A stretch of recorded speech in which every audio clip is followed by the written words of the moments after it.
Hi! Welcome to Richard Kabili YouTube channel, and for today's tutorial, I will be teaching you on how to enable and disable rotor in voiceover on iPhone X. But first, kindly subscribe to this channel and don't forget to hit the subscribe button and the bell to notify you for my new updates.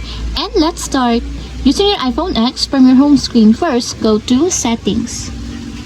Then in the Settings, scroll down and find the Accessibility, then tap. Then in the accessibility, go to vision section and then tap the voiceover. Then after that, in the voiceover, scroll down and then find the rotor, then tap. Then in this part, if you want to add some rotors, just tap it until there's a check mark on the side, just like this, to add the rotors that you want. And if you want to remove the rotors, just tap it again until the check mark has been removed.